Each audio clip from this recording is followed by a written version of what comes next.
dignitaries here on the behalf of entire student committee. I request our distinguished guest, Principal Ma'am, Vice Principal Sir, Medical Superintendent Sir, and our Basic Science Coordinator Sir to grace the dais. I would like to request our dignitaries to lighten up the Panaspati for the inauguration of the event.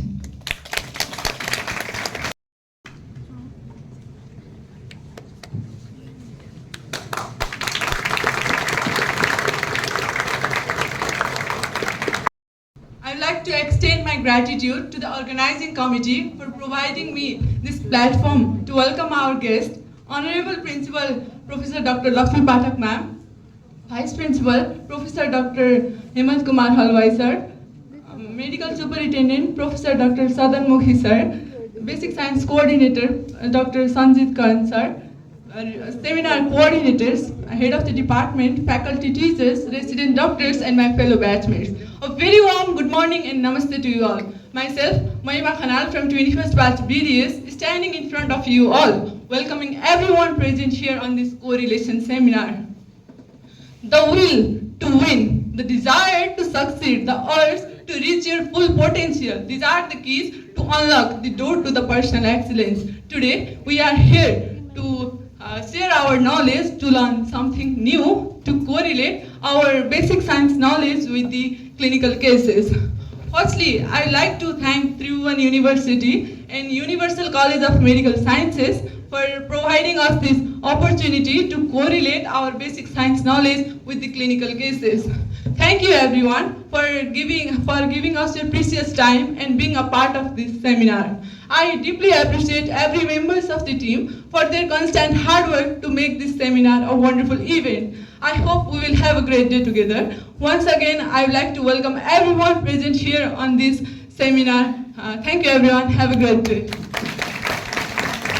Put up in your mind that a woman spends in average about 6 to 8 years of her life mensurating. So we can only imagine the amount of changes the uterus goes through in a woman's lifetime. Before going to the presentation, a very warm good morning to our respected principal ma'am, our vice principal sir, medical superintendent sir, and dear judges, faculty members, and all my dear friends.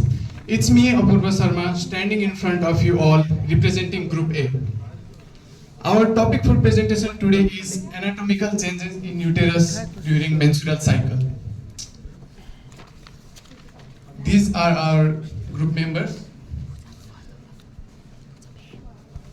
Our content for presentation today, the introduction to uterus part will be presented by me myself.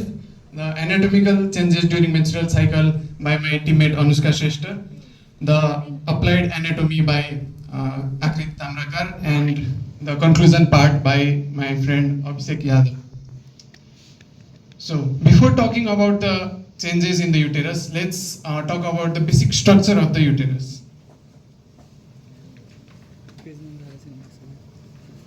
In layman's language, uterus is also called the womb. Uterus is a inverted pear-shaped organ which is hollow and muscular. It is situated in the encompasses two phases, the ovarian cycle and the uterine cycle. And it is normally a 28-day cycle, but it may also range from 21 to 35 days. The uterine cycle consists of three phases: the proliferative phase, the secretory phase, and the menstrual phase. From the onset of menstruation, that is the first day, from the first day to the 5th to 7th day is the menstrual phase. From the cessation of menstruation, which usually occurs on the 5th to 7th day, to the 14th day, when the ovulation is simultaneously occurring in the ovary, is the proliferative phase. From the 14th day to the next menstrual phase of the next cycle is the secretory phase. Before we dive into the uterine cycle, we must understand that the uterine cycle is completely dependent on the ovarian cycle and the hormones released from there. At the end of a menstrual cycle, if fertilization does not occur, then corpus luteum in the ovary degenerates. Corpus luteum in the ovary degenerates. As corpus luteum is responsible for the secretion of both estrogen and progesterone, the hormonal support of these hormones to the endometrium is completely lost, and this causes the stratum functionalis layer to completely shed off. And at the end of the menstrual phase, only a thin layer of the endometrial stroma remains. The negative feedback inhibition to the gonadotropin releasing hormone secretion from the anterior pituitary is lost, and this causes the release of follicle stimulating hormone FSH and luteinizing hormone LH from the anterior pituitary. As the proliferative phase coincides with the follicular phase of the ovary,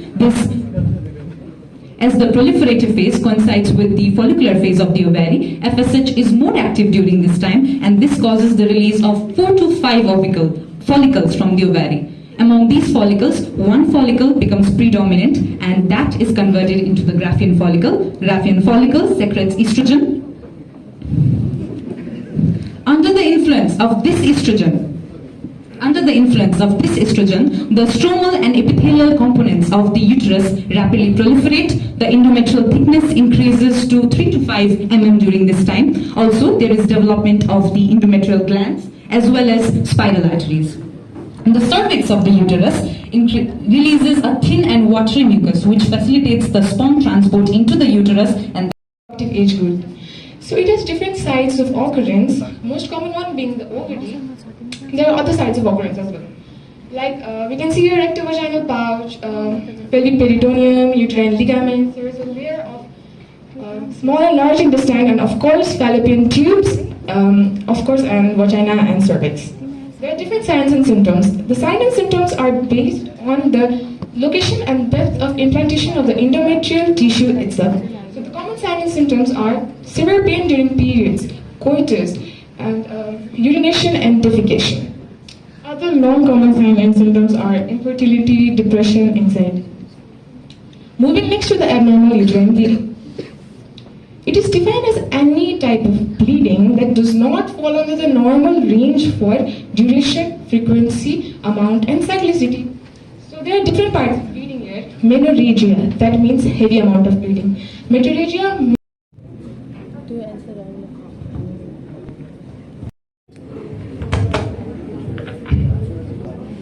My question is, how the different abnormal angulation of uterus impact to normal menstruation? Nice question. Okay, next question. Nice question. How the different abnormal angulation of uterus impact to the normal menstruation? Nobody will answer. The person who is asking the question, is your question audible and clear? Menstrual cycle, hormone holds the baton, but the brain conducts the symphony. From the pulsating rhythm of GnRH to the crescendo of ovulation, neuroendocrine ballet of menstruation is a masterpiece of physiological choreography.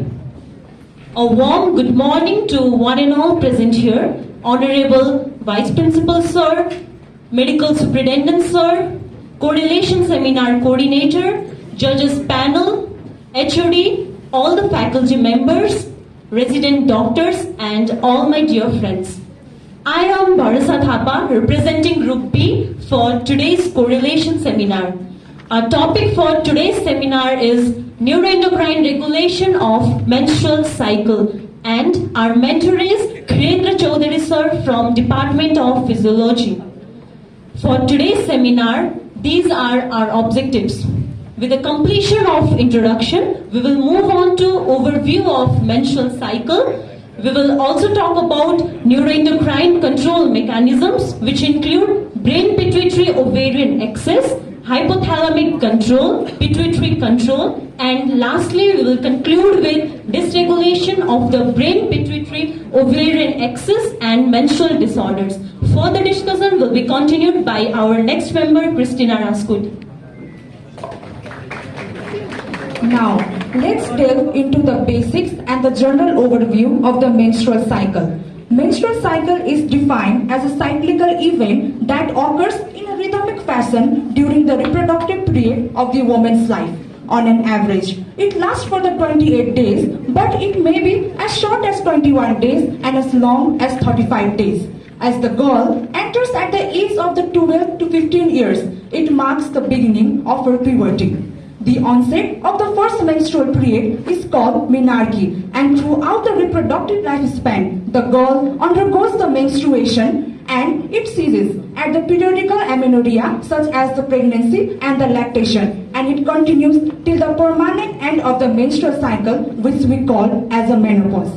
As we can see in the slide, towards the left is the ovarian cycle, where there is a regular cyclical growth of the ovarian follicle, which we call as a follicular phase, and towards the post-ovulation there will be the formation of the corpus luteum, which we call as the luteal phase. Then there is a right side diagram which represents the uterine cycle, where the functional endometrium proliferates rapidly, thickens and shed off in response to the ovarian activity. The orchestration begins in the hypothalamus, where the gonadotropin releasing hormone sets the stage.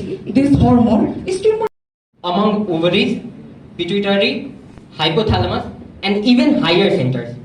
The gonadotropin releasing hormone is secreted by a group of neurons in arcuate and periventricular nuclei of hypothalamus. This hormone then travels through the hypothalamic hypophyseal portal system and reaches pituitary, where it causes the release of luteinizing hormone and follicle stimulating hormone. These two gonadotropins through the systemic blood circulation then reach the ovary, where they cause release of progesterone and estrogen. Now these two hormones prepare the uterus for the implantation of a potential blastocyst or menstruation otherwise.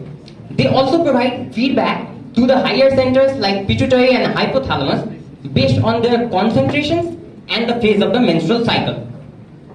Now we will move forward to hypothalamic control. The GnRH is released in a pulsatile manner.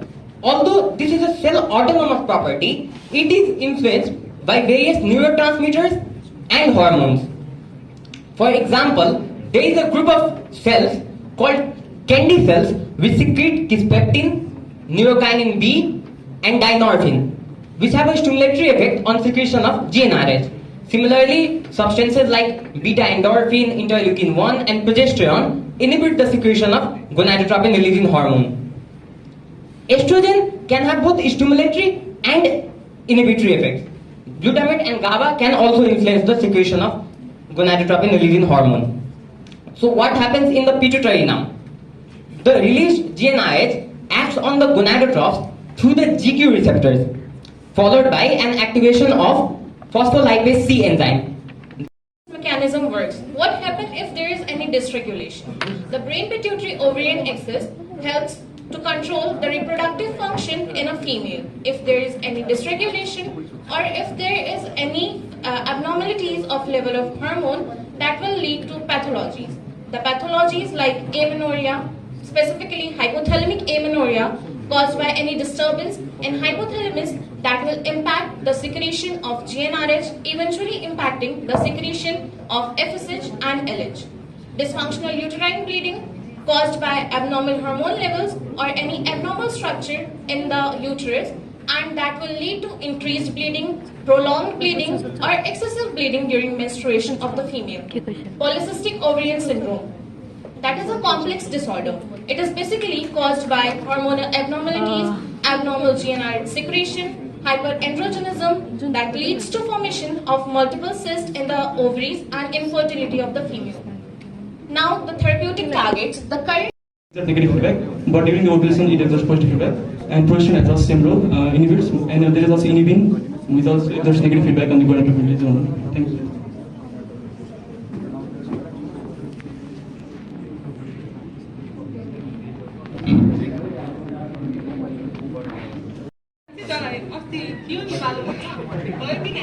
नाही आमा 3 फेरो भइसक्यो अब कतिसम्म 4 फेरो हुन्छ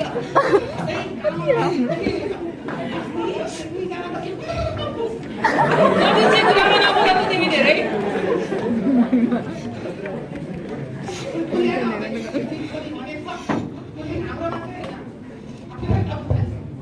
सधैँ यसरी खपिराख्नु भन्दा त हिँड्छौँ कान्छी अस्पताल सबैले भन्ने पनि भात हालिदिनु कि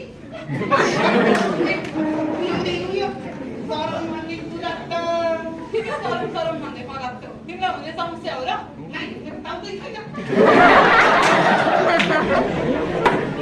तपाईँले ल्याएको कुरा हुन्छ माइज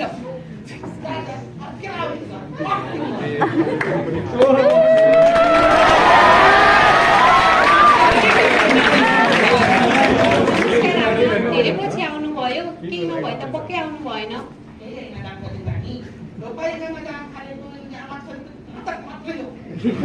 महिनावारीको समस्या जस्तो लाग्यो धेरै भयो नभएको त्यही भएर एकपटक देखाउनै पर्ला कि भनेर आएको नि डाक्टर नानी ओहो सही समयमा आउनुभयो आज हाम्रो अस्पतालमा यही समस्याबारे कार्यक्रम छ पहिला त्यो हेर्न जामै कान्छे अङ्ग्रेजी त बुझ्छौ नि हजुर बुझ्छु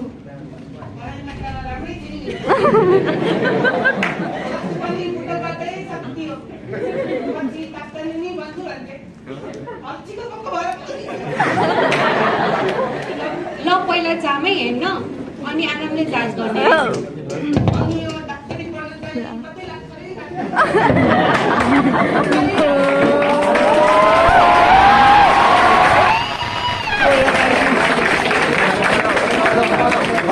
Warm welcome to everyone here. Let's bleed with dignity.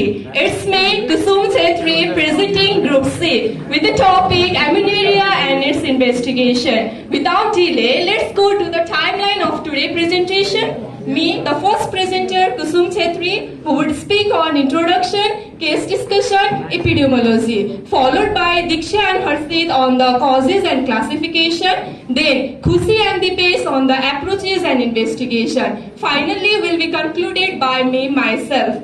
After this timeline, let's start with our topic of today's seminar, what is meant by amenorrhea. Amenorrhea is the absence of menstruation during the reproductive years of woman's life. After getting this useful topic, we visited the gynecological department of Universal College of Medical Sciences in search of a recent case of amenorrhea. Since we didn't find any, so this is the recent case scenario from Nepal. A 15-year-old girl who had got the severe lower abdominal pain and the boggy mass on her examination yet to attend her menarche. Under the evaluation under anesthesia and imaging revealed that she had transvaginal septum, which was the prime cause for her primary amenorrhea. Although this transvaginal septum is not a common condition, let's see how common is this amenorrhea. The worldwide burden of amenorrhea is about 3 to 4%. Similarly, in US too, the secondary amenorrhea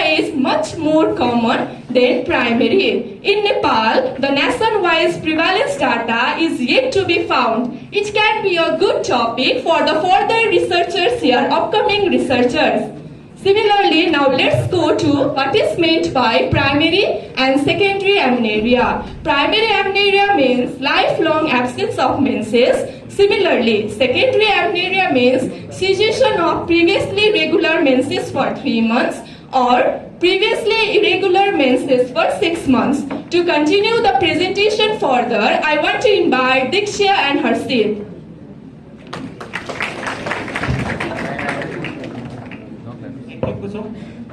There is so much hype about amenorrhea, Diksha. Can you tell me the cause of primary amenorrhea? Sure. Primary amenorrhea may be due to anatomical abnormalities or hypothalamic pituitary abnormalities, and under anatomical abnormalities can be congenital or acquired, and under congenital it may be due to 5-alpha-reductase deficiency, androgen insensitivity syndrome, and imperforate hymen, and under acquired it may be due to cervical stenosis and intrauterine adhesion. Harshit, I'm confused about what were the causes of hypothalamic pituitary abnormalities? Oh, let me tell you. Hypothalamic pituitary abnormalities may be due to craniopharyngioma or congenital adrenal hyperplasia or imperfect isolated gonadotropin releasing hormone deficiency. But now I got it. Can you please remind me about this secondary amenorrhea? Oh yeah, sure. Secondary amenorrhea may be due to low or normal FSH level or physiological or high FSH level. Low or normal FSH level may be due to hypothyroidism, weight loss, Cushing syndrome, or pituitary tumor. High FSH level may be due to premature ovarian failure due to abnormal karyotype. But what about the physiological cause, Diksha? Nice try, you always forget. Under physiological causes, it may be due to contraceptions, postmenopausal, prepubertal, breastfeeding, and pregnancy. Arsin, I think now we know about the causes of amenorrhea, right? How do we investigate amenorrhea? Oh, good question. For that, I would like to call on the stage Dipesh and Khushi, who will tell you about the clinical investigation on amenorrhea.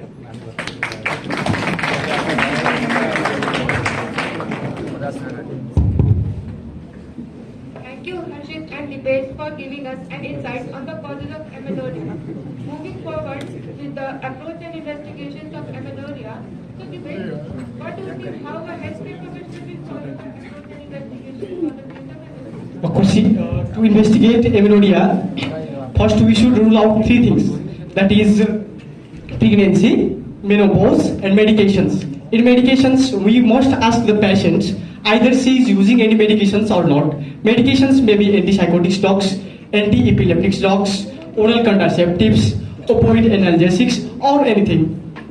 After rule out these three things, we will further proceed towards physical examination. In physical examination, we do the breast examination, axillary and pubic hair examination, skin examination, and vagina examination. After physical examination, we will move towards the uterine examination. In uterine examination, we will see either the patient is present or absent with uterus by various methods like ultrasonography or like that.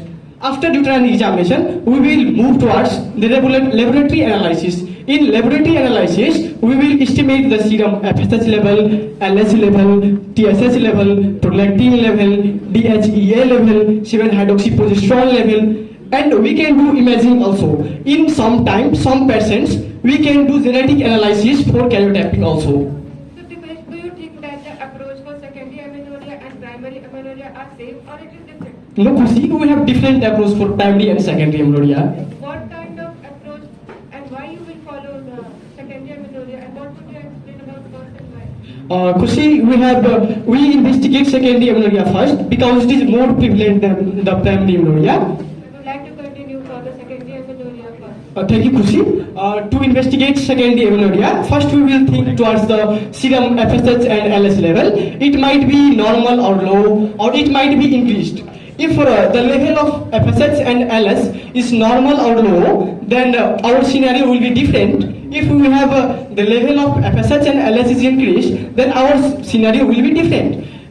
If the level of serum FSH and LS is normal and low, then we will think towards the disordered eating, excessive exercise, poor nutritional status.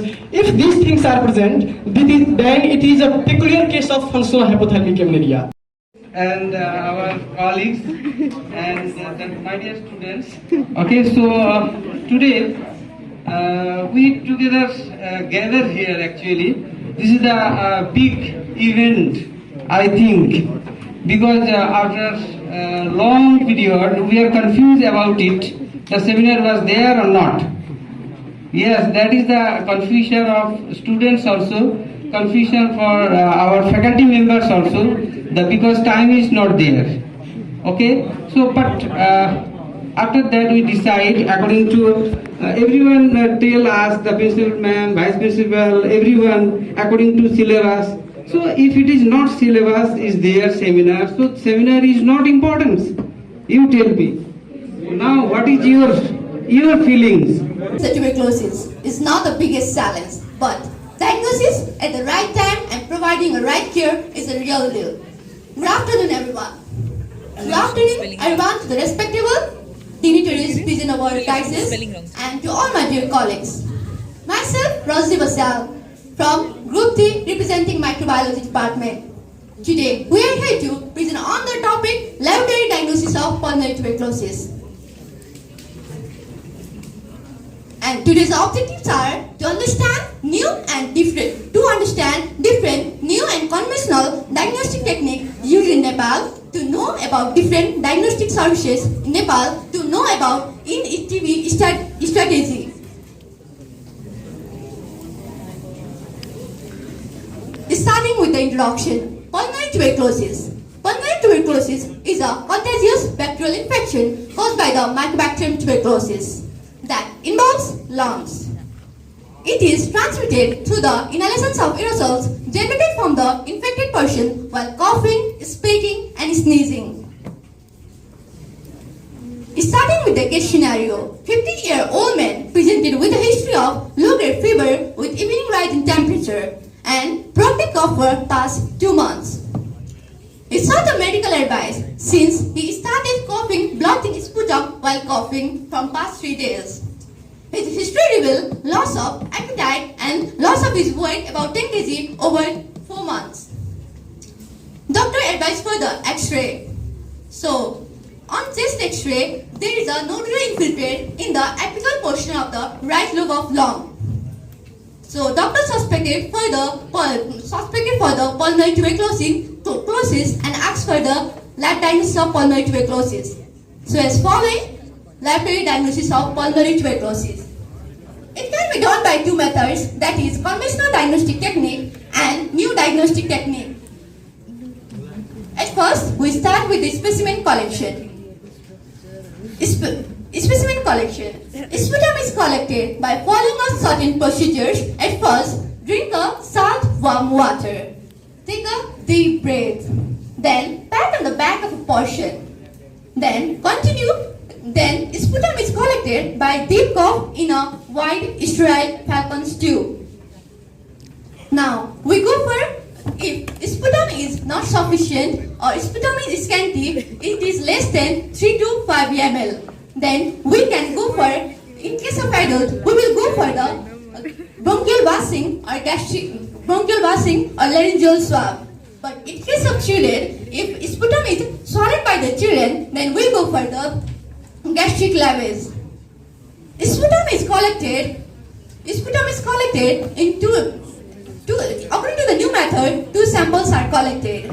One is spore sample, which is collected on the same day. One is early morning sample, which is collected on the next day. Then we go for digestion, decontamination, and concentration. It is performed before microscopic culture and animal inoculation. Digestion is done to liquefy thick pus cells and homogenization, whereas decontamination is done to remove normal flora, inhibit normal flora. Then concentration method is done to increase yield. For the concentration, we can do by 2 different methods, that is modified Petrov method and N-acetyl L-cysteine method. Modified Petrov method is a simple and widely used, and in case for this, sputum is mixed with equal volume of 4% NaOH and incubate for 37 degrees Celsius for 20 minutes, and it is recommended for the LJ culture. Whereas in case of N-acetyl L-cysteine, we will use 2% NaOH. Following that, we will go for microscopic examination. For the microscopic examination, we will go. There are different techniques, that is acid-fast staining or Gill-Nelson staining technique, Kenyon cold acid-fast staining, fluorescence staining technique. Acid-fast staining.